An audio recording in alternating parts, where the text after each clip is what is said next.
শেষ, বিএনপির খেলা শেষ, ক্ষমতা শেষ, সবকিছু শেষ। এবং কে শেষ করছে? ডক্টর মুহাম্মদ ইউনূস। এবং খুব শীঘ্রই বিএনপির পতন, নিশ্চিত পতন। জনগণের অধিকার আবার পায়ের তলায় পিষ্ট করার পায়তারা শুরু হয়েছে। অধিকারের ব্যাপারে চুল পরিমাণ ছাড় দেব না। আমরা সংসদ থেকে বের হয়ে এসেছি, কিন্তু আমরা আবার সংসদে ফিরে যাব। আমার মন বালানা, আমার মন বালানা, আমার সবই শেষ, আমার সবই শেষ। আমি নাই হয়ে গেছি, আমি নাই হয়ে গেছি। আমি হেঁটে শুরু করছি, আমি হারতে শুরু করছি বুবুর পথে। আমার ঠিকানা হবে দিল্লি পাকিস্তানে। শেষ হয়ে গেছে বিএনপি সরকার, শেষ। এই মাস্টার মাইন্ডের খেলা হচ্ছে Mohammad doctor Yunus sir. BNP পতন হয়ে যাচ্ছে এবং গেগা জামাতের ইসলাম, গেগা আমির সাহেব, ডক্টর শফিকুর রহমান কি বলছে তাও শুনতে পারবেন। এবং কি বাজে doctor Yunus sir master mind খেলা খেলছে, দেখুন। শেষ, বিএনপির খেলা শেষ, ক্ষমতা শেষ, সবকিছু শেষ। এবং কে শেষ করছে? ডক্টর মুহাম্মদ ইউনূস। এবং খুব শীঘ্রই বিএনপির পতন, নিশ্চিত পতন। জনগণের অধিকার আবার পায়ের তলায় পিষ্ট করার পায়তারা শুরু হয়েছে। অধিকারের ব্যাপারে চুল পরিমাণ ছাড় দেব না।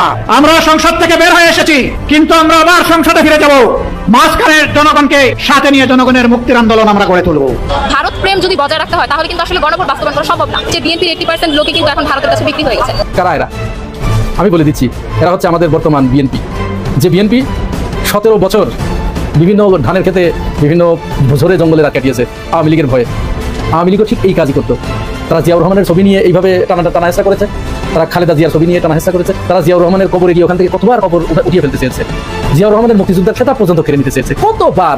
তার কোনো ইয়ত্তা নেই, শুধুমাত্র বিরোধী মত প্রকাশ করার কারণে। এই হাসনাত আব্দুল্লাহরা আমরা আসলে যদি শাহবাগে না নামতাম, রাজপথে না নামতাম, ওনারা আসলে স্পিকারের আসনে বসে এই কথাটা বলার সুযোগ হয়তো হতো না।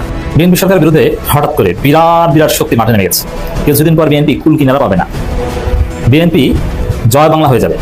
প্রিয় দর্শক, আসসালামু আলাইকুম। আমাদের চ্যানেলে আরও একটা নতুন সংবাদে আপনাদেরকে জানাই শুভেচ্ছা ও অভিনন্দন। প্রথমে ভিডিওর বিশেষ কিছু অংশ দেখে ইতিমধ্যে বুঝতে পেরেছেন আজকের ভিডিওটি অত্যন্ত গুরুত্বপূর্ণ হতে চলেছে। তো দর্শক, আজকের এই ভিডিওটি দয়া করে কেউ স্কিপ করবেন না, সবাই মনোযোগ সহকারে দেখুন। চলুন দর্শক, ভিডিওটি মনোযোগ সহকারে স্ক্রিনের মাধ্যমে দেখা যাক। ইউনূসকে অপমান করায় কঠিন মূল্য দিতে হচ্ছে বিএনপিকে। নোবেল বিজয়ীর প্রতিশোধ শুরু। শেষ, বিএনপির খেলা শেষ, ক্ষমতা শেষ, সবকিছু শেষ। এবং কে শেষ করছে?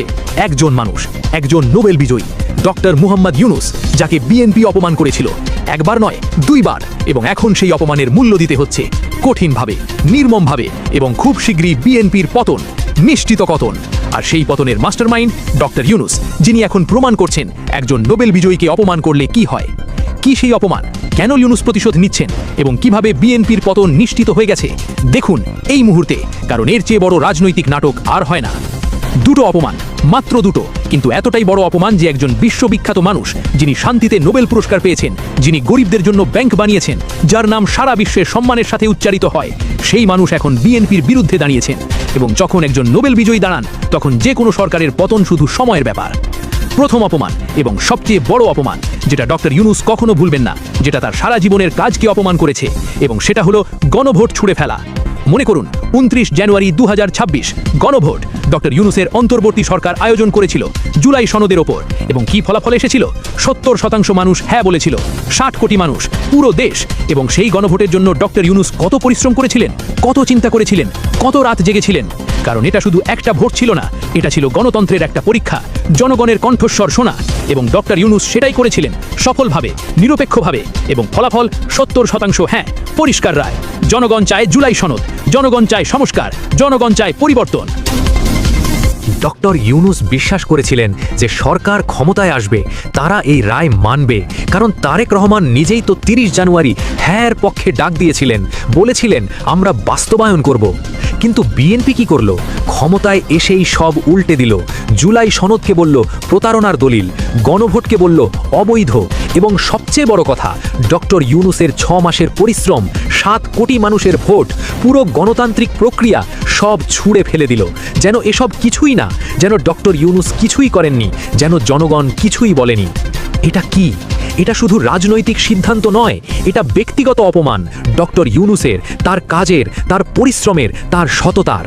কারণ ডক্টর ইউনূস সেই গণভোট করিয়েছিলেন বিশ্বাস করে যে বিএনপি প্রতিশ্রুতি রাখবে, এবং বিএনপি সেই বিশ্বাসকে পদদলিত করেছে। কল্পনা করুন ডক্টর ইউনূসের অনুভূতি। একজন নোবেল বিজয়ী, যিনি সারা জীবন সততার সাথে কাজ করেছেন, যার নাম শুনলে মানুষ শ্রদ্ধা করে, এবং তাকে বলা হচ্ছে আপনার করা গণভোট মূল্যহীন, আপনার পরিশ্রম বৃথা, জনগণের রায় কোনো দাম নেই। এটা কি শুধু রাজনৈতিক অপমান? না, এটা ব্যক্তিগত আক্রমণ। এবং যখন একজন মানুষকে এভাবে অপমান করা হয়, তখন সে কি করে? তখন সে প্রতিক্রিয়া দেখায়, এবং ডক্টর ইউনূস তিনি প্রতিক্রিয়া দেখাচ্ছেন কঠিনভাবে। কিন্তু এটা ছিল শুধু প্রথম অপমান, আরও একটা অপমান বাকি ছিল, এবং সেটা আরও বেশি অপমানজনক, আরও বেশি ব্যক্তিগত, এবং সেটা হলো দেশ ত্যাগের নিষেধাজ্ঞার আইনি নোটিশ। যারা উপদেষ্টা ছিলেন ইন্টারিম গভর্নমেন্ট, তারা যদি কোনো ক্রমেই এই দেশ ত্যাগ না করতে পারে। হ্যাঁ, আপনি ঠিক শুনেছেন, বিএনপি সরকার ডক্টর মোহাম্মদ ইউনূসকে দেশ ত্যাগের নিষেধাজ্ঞার আইনি নোটিশ দিয়েছে। একজন নোবেল শান্তি পুরস্কার বিজয়ীকে, যিনি বাংলাদেশের নাম বিশ্বে উজ্জ্বল করেছেন, যিনি লাখ লাখ গরিব মানুষকে ঋণ দিয়ে স্বাবলম্বী করেছেন, যার কাজ দেখে পুরো বিশ্ব অবাক, তাকে বলা হচ্ছে আপনি দেশ ছাড়তে পারবেন না। এটা কতটা অপমানজনক বুঝতে পারছেন? একজন মানুষ যিনি নোবেল পুরস্কার পেয়েছেন, যার বিশ্বজুড়ে সম্মান, যাকে বিভিন্ন দেশ সম্মানজনক ডক্টরেট দিয়েছে, যিনি আন্তর্জাতিক সম্মেলনে বক্তৃতা দেন, এবং তাকে বলা হচ্ছে আপনি দেশ ছাড়তে পারবেন না। এটা কেন করা হচ্ছে? কি অপরাধ করেছেন ডক্টর ইউনূস? তিনি তো দেশের জন্য কাজ করেছেন, জনগণের জন্য গণভোট করিয়েছেন, নির্বাচন করিয়েছেন, স্থিতিশীলতা এনেছেন। তাহলে কেন তাকে দেশত্যাগ নিষিদ্ধ করা হচ্ছে? কারণটা পরিষ্কার, বিএনপি ভয় পাচ্ছে। তারা জানে ডক্টর ইউনূস যদি বিদেশে যান, তাহলে তিনি বিশ্ব নেতাদের সাথে কথা বলবেন। তিনি বলবেন যে বাংলাদেশে গণভোটের রায় মানা হচ্ছে না, জনগণকে প্রতারণা করা হচ্ছে, এবং তখন আন্তর্জাতিক চাপ আসবে বিএনপির ওপর।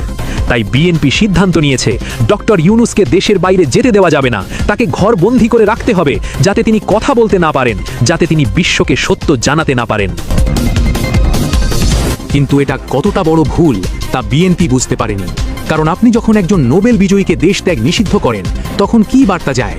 বার্তা যায় যে আপনি ভয় পাচ্ছেন।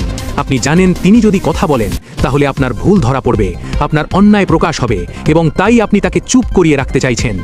এবং এটা শুধু বাংলাদেশে অপমান নয়, এটা আন্তর্জাতিক অপমান।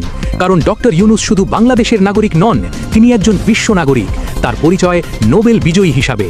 এবং যখন তাকে দেশত্যাগ নিষিদ্ধ করা হয়, তখন পুরো বিশ্ব দেখে, এবং পুরো বিশ্ব প্রশ্ন করে কি করছে বাংলাদেশ সরকার।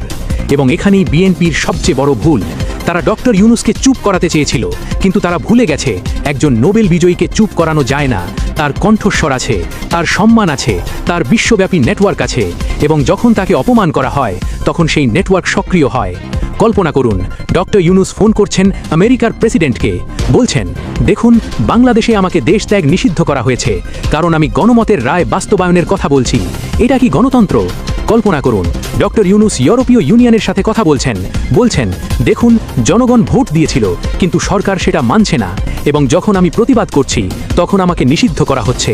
কল্পনা করুন, ডক্টর ইউনূস জাতিসংঘে বলছেন দেখুন বাংলাদেশে গণতন্ত্র হুমকির মুখে, জনগণের রায় উপেক্ষা করা হচ্ছে, এবং যে মানুষ সেই রায় নিয়ে এসেছিল তাকে বন্দী করা হচ্ছে।